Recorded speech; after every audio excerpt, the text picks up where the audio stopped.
জায়েজ আর হারাম একই। হারাম।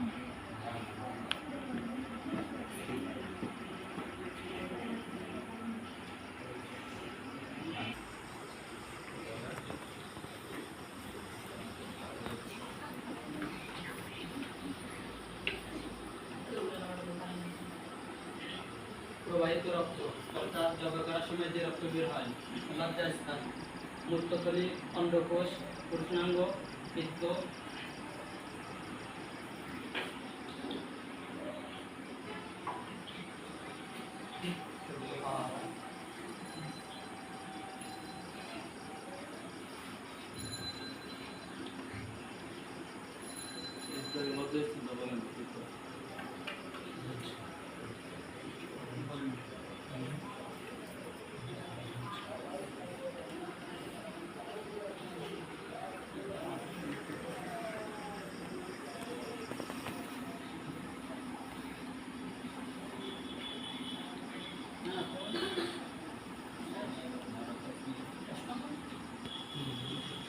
আচ্ছা জি বসো, এরপরে নতুন প্রশ্ন করো।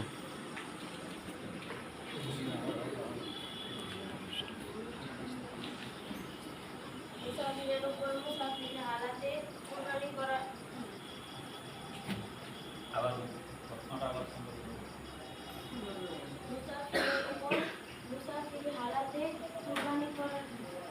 মুসাফিরের উপর কুরবানি ওয়াজিব নয়, যদি সে করতে চায় তাহলে সুন্নাহ সেটাই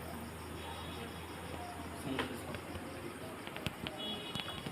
তো সঠিক হয়েছে নাই?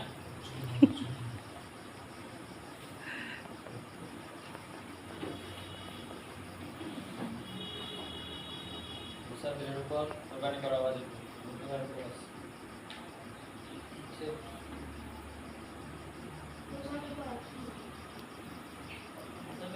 প্রশ্নটা হচ্ছে মুসাফিরের উপরে কোরবানি করা কি?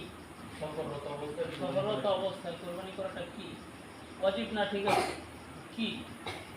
বিশেষ কোরবানি করেছে সুন্নাত হিসেবে।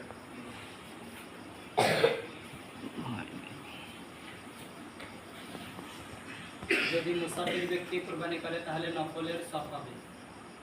উত্তর সঠিক হয়েছে। ধন্যবাদ। মাশাআল্লাহ।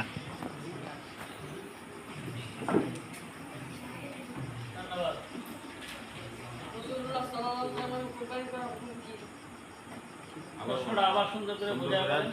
রাসূলুল্লাহ সাল্লাল্লাহু আলাইহি ওয়াসাল্লামের নামে কোরবানি করা হুকুম কি?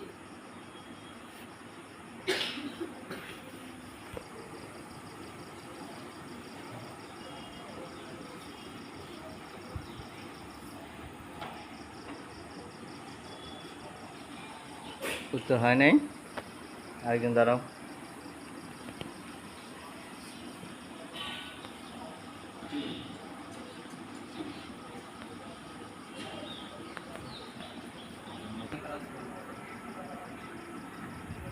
এরপরে লাল, এরপরে হলুদ, এরপরে সাদা কালো। যে শাড়ি দেয় প্রথম এবং দ্বিতীয় শাড়ি, এই শাড়ির উপরে কোরবানি অর্থাৎ শাড়ির মূল্যের উপরে কোরবানি করা ওয়াজিব কি? হ্যাঁ,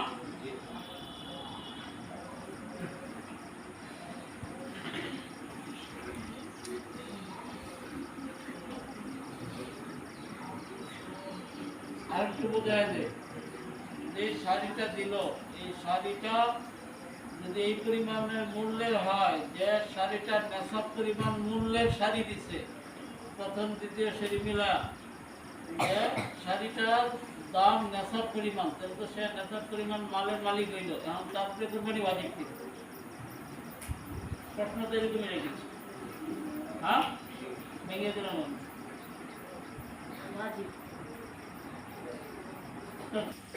আরেকটা হচ্ছে যে তার গোষ্ঠটা, যে মেয়াতের পক্ষ থেকে যে কুরবানি দিল, এই গোষ্ঠের হুকুমটা কি? গোষ্ঠ নিজে ভক্ষণ করবে নাকি পুরোটা দান করবে? দুইটা হুকুম এখানে। হ্যাঁ, আমি বলছি যে গোষ্ঠের জন্য হচ্ছে গোষ্ঠে দান করে দিতে। তো শুরু গেছে।